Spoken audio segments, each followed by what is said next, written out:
Assalamualaikum warahmatullahi wabarakatuh. Jumpa lagi di Rujuk Podcast yang kali ini dipandu gue Muhammad Lukman dalam program Ngoceh, Ngobrol Receh. Meskipun ngoceh ini merupakan ngobrol receh, tapi kita ingin memberikan edukasi dan informasi kepada masyarakat Kota Bekasi dan Kabupaten Bekasi. Oke, dalam edisi ngoceh kali ini kita kedatangan tamu spesial, yaitu seorang jurnalis yang cukup senior di Kota Bekasi yang juga merupakan sekretaris Rukun Jurnalis Bekasi yang baru, Saudara Aprinaldi. Oke bro, apa kabar bro? Sehat bro. Oke, siap. Nah bro, mendapatkan amanah sebagai sekretaris nih di Rukun Jurnalis Bekasi, merupakan wadah atau paguyuban yang cukup eksistensinya diakui oleh masyarakat maupun pemerintah kota dan kabupaten Bekasi. Tanggapan dan kesannya seperti apa menjadi sekretaris Rujuk nih? Ya kalau kesan saya luar biasa lah ya, dan tidak terduga, bahkan aneh saya malah justru. Waduh, bisa aneh gitu, kenapa tuh? Ya kok bisa saya gitu? Padahal saya ini ya biasa-biasa saja lah kalau bicara itunya ya.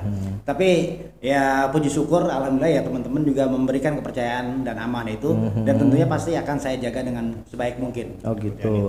Nah, kemarin atau hari ini mendapatkan informasinya itu seperti apa kok bisa-bisa seorang Naldi diamanahkan menjadi sekretaris Rukun Jurnalis Bekasi, itu prosesnya melalui apa gitu? Nah ini memang Rujuk memang mempunyai tradisi tersendiri, yaitu kemarin pun melalui video call ya. Video call, luar biasa ya. Atau kayak model webinar lah. Webinar. Jadi saya memang kebetulan kemarin diundang, tidak hadir karena di tempat saya juga hujan deras, baru turun pisan gitu baru. Oh gitu, di Jati Asih ya kalau nggak salah ya. Nah kebetulan kawan-kawan mengadakan rapat lah, atau dikategorikan ngopi bareng. Biasa kalau di Rujuk itu ngopi bareng aja, tapi betul. Memang obrolannya itu serius gitu. Kalau bercanda tapi serius, dan tentunya selalu rujuk. Selalu rujuk ya. Nah, pada saat itu mungkin kawan-kawan juga membahas nih. Oh ya, sebelumnya guys, gue informasikan sekretaris Rukun Jurnalis yang sebelumnya yaitu Ivan Faisal. Beliau fokus berkecimpung di dunia usaha, yaitu di bidang kopi. Nah, kita lanjut nih. Kita ingin mendengarkan informasi secara langsung dari Saudara Aprinaldi yang kemarin langsung di video call ya. Betul, oleh video call ketua gitu ya. Iya, oh gitu. Oleh ketua langsung betul. Pas mendapatkan informasi di video call itu gimana rasanya? Deg-degan atau mungkin wah, gue jadi sekretaris nih gitu. Gimana nih? Kaget aja. Kaget ya. Wow lah bahasanya. Wow gitu. Aduh. Kok ada apa ini, kok bisa kenapa harus saya kan gitu. Iya. Ya memang dipahami kalau Rujuk sih melakukan misalkan kayak pergantian atau kemudian rolling. Iya. Ya modelnya kayak gitu, santai. Nggak ada gondok-gondokan atau misalnya ada mungkin voting atau pemilihan, nggak kayak gitu ya? Nggak ada, karena memang di Rujuk bukan sebuah organisasi ya, tapi paguyuban gitu ya? Iya, yang jelas ada RT-nya, tapi kalau di Rujuk ini kan guyub ya, model guyub. Tapi tentu tidak keluar dari kesepakatan bersama ya. Lah. Gitu. Tentu yang diobrolin juga kan tentu memang terkait persoalan-persoalan yang ada misalkan di Kota Bekasi, misalkan gitu. Ini saya seputaran kota dan kabupaten sebetulnya Rujuk. Karena Rujuk ini kan mencakup dua wilayah, kota dan kabupaten Bekasi. Nah, setelah mendapatkan informasi, pastikan ini ada simbolis nih, penyerahan jabatan sebagai sekretaris. Itu udah dilakukan ya hari ini atau kemarin, Bro? Iya, kaitan dengan simbolisasi. Tadi itu pas saya datang ke kantor, sekarang kan alhamdulillah nih Rujuk sudah mempunyai kantor lah ya.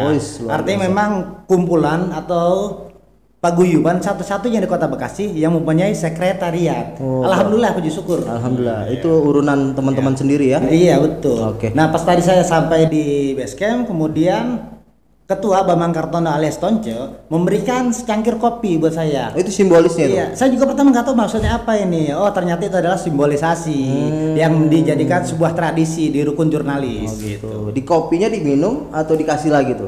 Kopinya dikasih, kemudian saya meminumnya. Karena mubazir kalau nggak diminum kopinya. Pahit atau manis kopinya itu? Masih manis. Masih manis. Karena masih muda belia ya. Luar biasa. Nah, pasca kemarin mendapatkan informasi, hari ini disematkan sebagai sekretaris. Betul. Nah, program kerja apa yang akan dilakukan Rujuk nih melalui ketua tadi Mas Tonce, sekretaris Bang Naldi dan beberapa anggota itu, program apa nih yang akan dilakukan ke depan?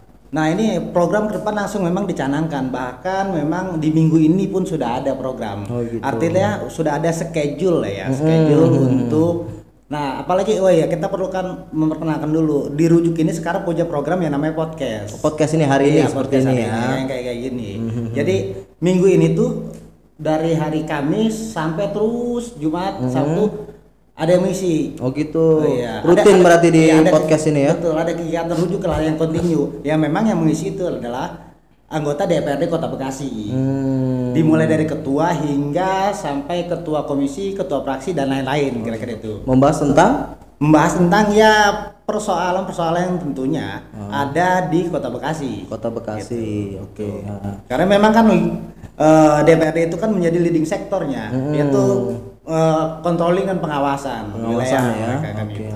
Nah, di Rujuk sendiri nih ada berapa anggota sih kalau boleh tahu Bang Naldi? Kalau di Rujuk sendiri memang kurang lebih ya ada 30 anggota lintas media. Ada cetak, ada online, dan ada lagi radio. Ada radio juga. Itu ada. Lokal atau ada nasional juga? Ada lokal, ada nasional. Jadi lumayan melengkapi lah di. Lumayan melengkapi lah kalau di Rujuk itu. Oke. Kalau bisa dibilang komplit lah, ada semua. Apa sih nggak ada di Rujuk? Oh gitu. Di situ ada semua. Ada gitu. Semua. Iya. Ada yang bisa bikin ketawa? Betul. Ada yang bikin serius? Betul. Oh, luar biasa di Rujuk ini semuanya ya. Jadi kalau dibilang keanekaragaman ada di Rujuk. Oh, Indonesia gambarannya ada di Rujuk. Gambarannya di Rujuk kira-kira gitu.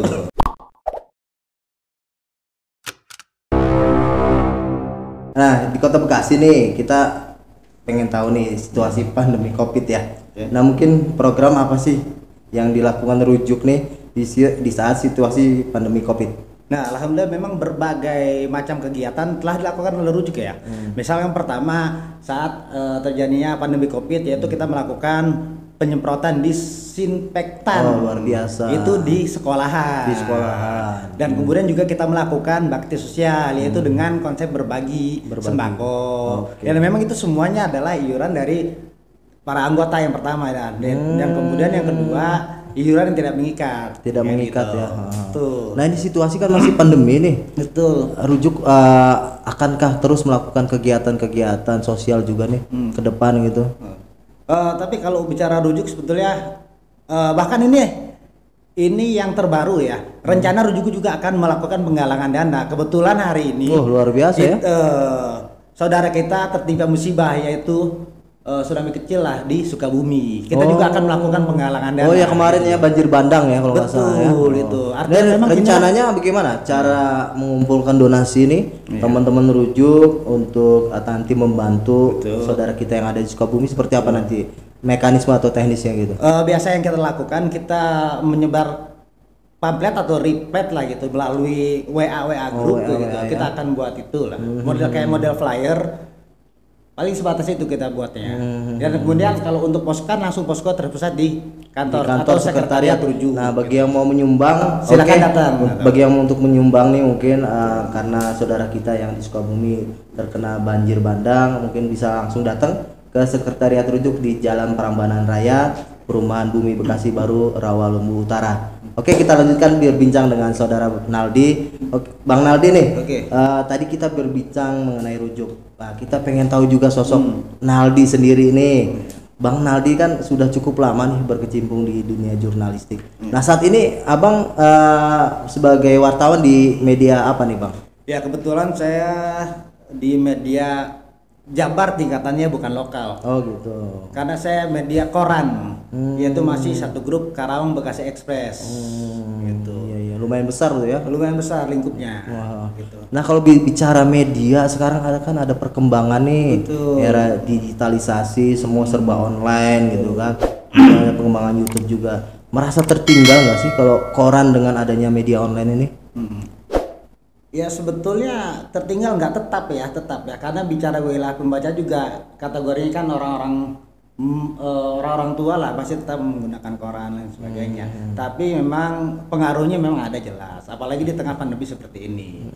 Yaitu misalkan kayak mulai pengurangan omset dan lain sebagainya, oplah lah kira-kira gitu. Oplah ya.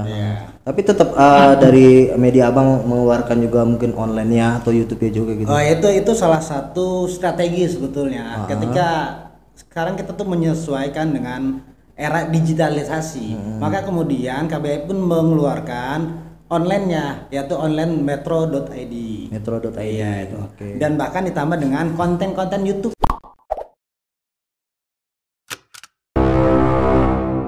Artinya memang seiring perkembangan zaman, maka kemudian ia terus menelurkan sesuatu yang baru sesuai dengan konteksnya. Dengan konteksnya.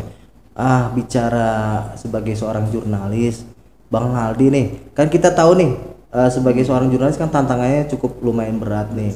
Baik mungkin dari sisi narasumber, kemudian maaf dalam tanda kutip ada tindakan intimidasi atau kekerasan. Bang Naldi sendiri ini menyikapi hal itu seperti apa, Bang?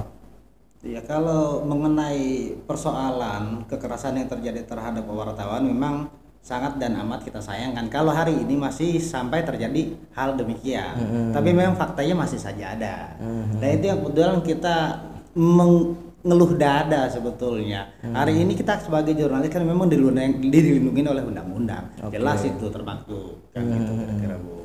Nah, di wadah Yuk Rujuk sendiri nih, ada nggak aksi mungkin solidaritas terhadap wartawan yang mendapatkan kekerasan atau intimidasi gitu? Iya, dan memang itu selalu kita lakukan ya, karena memang jiwa dari teman-teman yang alhamdulillah tergabung di Rujuk itu sangat peka terhadap persoalan-persoalan sosial, apalagi yang memang menimpa kawan satu profesi. Jadi memang Rujuk itu menjadi garda terdepan. Oh, jadi garda terdepan ya, insya Allah ya. Betul. Oke. Bentuk aksinya seperti apa? Solidaritas turun ke jalan kah? Atau mengecam kah? Atau seperti apa? Berbagai cara yang kita lakukan. Kita juga yang masing-masing kita mempunyai media, kan setiap satu orang itu mempunyai satu media dan lain-lain sebagainya. Bisa juga kita melalui selebaran atau himbauan atau seruan, bisa juga ya final sampai turun ke jalan, bentuk kepedulian gitu ya terhadap sesama profesi. Gitu. Tapi kan memang ada langkah-langkah lah yang kemudian diatur. Gitu. Nah itu bicara mungkin tindakan kekerasan atau intimidasi terhadap jurnalis. Tapi terkait masalah mendapatkan informasi dari narasumber itu ada kendala nggak, Bang? Saya kira kalau untuk sumber informasi, misalkan kayak contoh Pemko sendiri, sekarang kan memang ada tim humasnya, tapi memang kadang-kadang update-nya yang telat dan terlambat gitu. Padahal kan fungsi humas itu apa? Kan sudah jelas sebetulnya. Cuman agak lambat aja, itu yang disayangkan. Bahkan memang bicara informasi juga memang tidak selalu dikabarkan. Misalkan pimpinan hari ini mau kemana, artinya kan terjadwal ya. Sehingga teman-teman yang tergabung dalam sebuah grup WA, biasanya mereka setiap humas itu membentuk namanya grup WA. Oh, ada grup WA khusus ya? Ada grup WA khusus. Misalkan kayak Pemkot ada tersendiri dan DPRD ada tersendiri, begitu, Bung. Jadi kegiatan misalnya wali kota yang humas tak ketahui harusnya di-share. Betul. Ketua DPRD ada kegiatan di-share oleh humas. Tapi selama ini seperti apa? Berjalankah seperti itu atau belum maksimal? Iya, kalau saya kira ya memang belum maksimal ya, karena memang belum terjadwal secara utuh. Misalkan besok wali kota mau kemana, agenda jam berapa dan lain sebagainya, itu seharusnya kan sudah di-share satu hari sebelumnya, baru kemudian besok lagi terus saya continue. Tapi pada kenyataannya masih minim lah. Masih minim gitu. Sekali ya gitu ya. Oke. Nah, di situasi pandemi saat ini, Bang, ada kendala nggak sebagai seorang jurnalis untuk mendapatkan informasi atau berita? Ya, kalau kendala tentu ya bagaimana di lapangan sebetulnya ya kadang-kadang kita sulit, ya kadang-kadang mudah gitu. Artinya kadang-kadang semua sebetulnya. Oh gitu, kadang-kadang semua ya? Iya, kadang-kadang mudah, kadang-kadang sulit, kira-kira gitu. Itulah dinamika lapangan sebetulnya menjadi seorang jurnalis.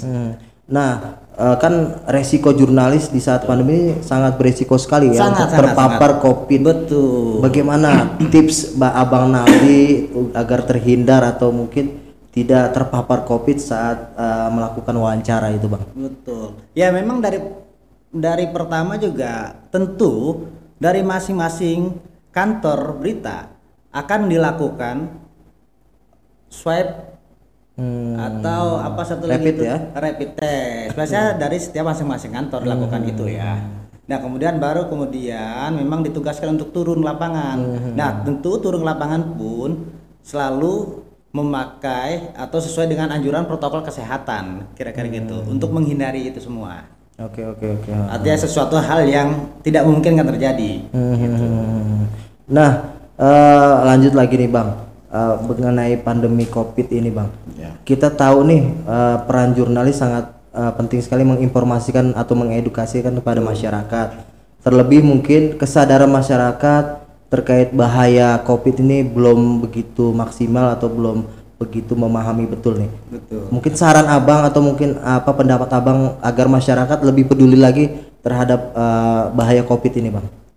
Ya tentu masyarakat harus selalu mengikuti anjuran protokol kesehatan, yaitu dengan menggunakan masker ketika keluar rumah, dan kemudian setelah keluar rumah sampai dengan di rumah cuci tangan dengan sabun dan lain sebagainya. Kira-kira itulah yang perlu. Nah tadi pagi atau siang tadi saya ngeliat nih Bang Naldi sempat meliput nih terkait kegiatan operasi justisi yang tidak memakai masker dimasukkan keranda. Sebenarnya itu mengedukasi, membuat jera atau justru menakuti masyarakat sih Bang?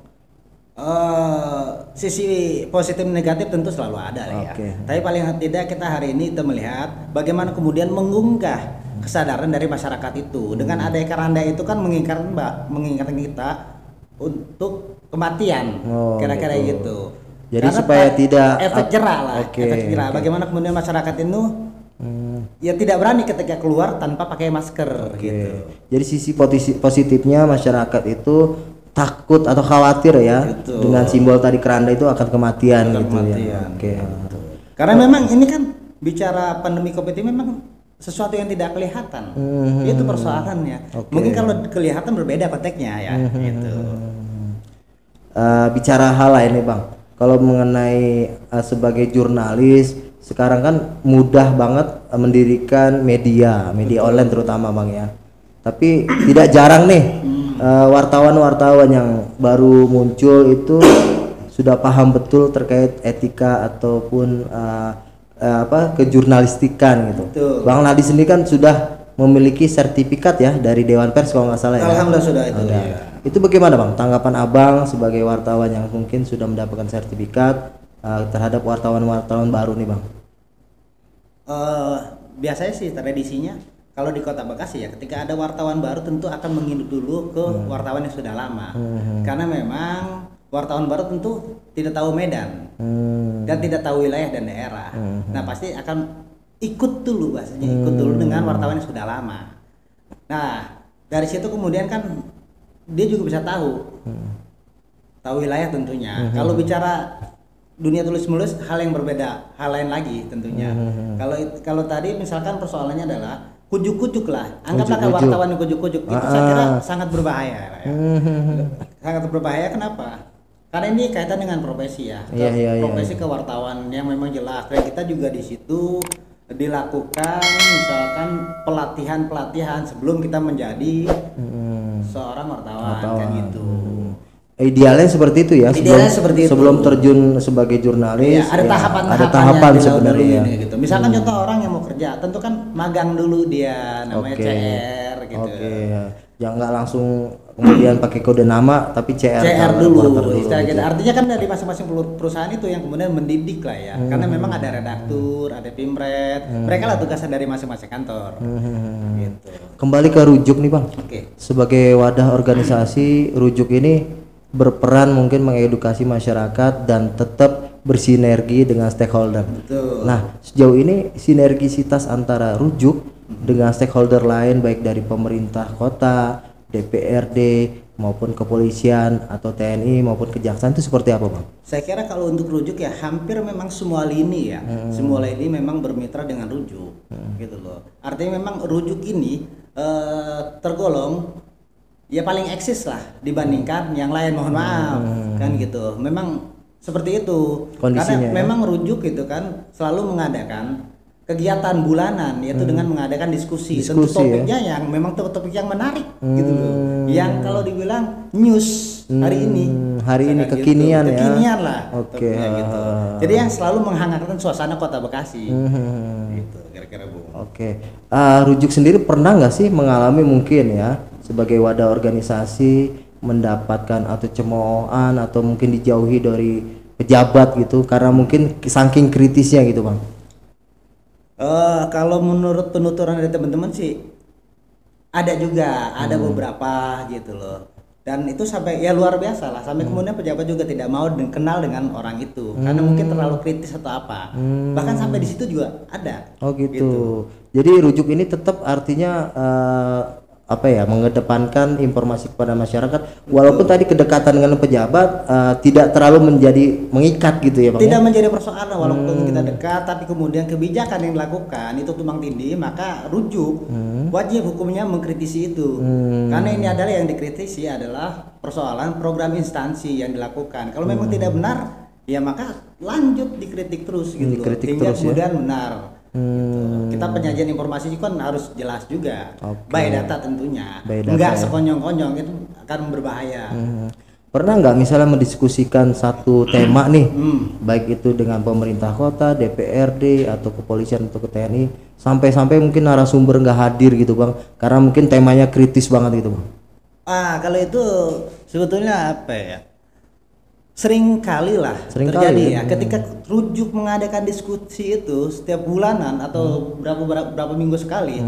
Nah banyak yang memang kemudian beranggapan tanda kutip beranggapan sehingga ya kan tidak mau datang. Padahal tujuan dan niat kita ingin membedah ya. Kan gitu. Jadi artinya tidak ingin menjatuhkan atau ingin menyudutkan, tapi bagaimana mencari sebuah solusi ya. Nah kalau memang rujuk itu diskusikan bukannya untuk menjatuhkan, tapi bagaimana kemudian kita mencari solusi bersama. Ya karena itu forumnya adalah forum ilmiah, gitu loh.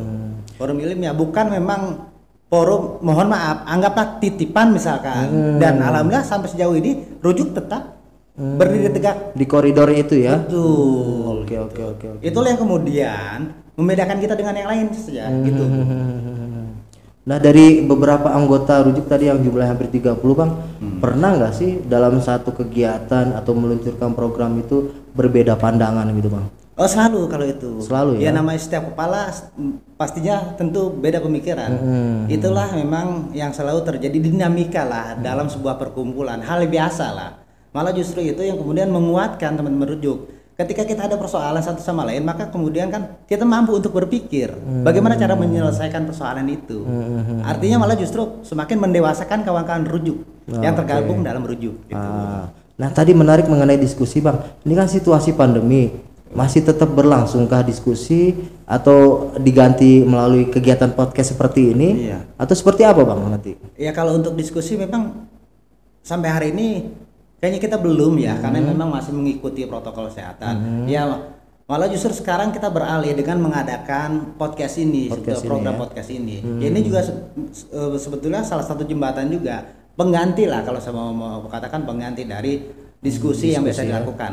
Gitu.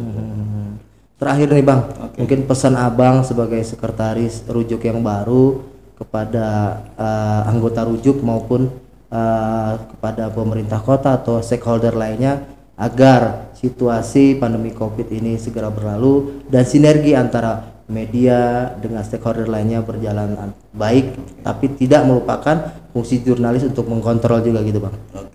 Oke, paling ya mari kita sama-sama. Yang pertama kita berdoa bersama agar pandemi COVID-19 ini segera diangkat Allah Subhanahu wa taala. Dan yang kedua kita dapat menjalankan aktivitas seperti biasa gitu. Mungkin itu saja, doa saja sebetulnya. Dan tentunya harapannya juga dengan sama pemerintah tetap ayo kita sama-sama kita perangi. Gitu loh. Kita sama-sama kita cegah. Siap. Mungkin itu saja Bung. Nah, itu dia guys bincang gue dengan sekretaris Rukun Jurnalis Bekasi yang baru di program Ngoceh, Ngobrol Receh. Dukung terus Rujuk Podcast dengan cara like, comment, subscribe, dan share yang akan ditayangkan di Rukun Jurnalis Channel Bekasi. Oke, gua Muhammad Lukman undur diri. Wassalamualaikum warahmatullahi wabarakatuh.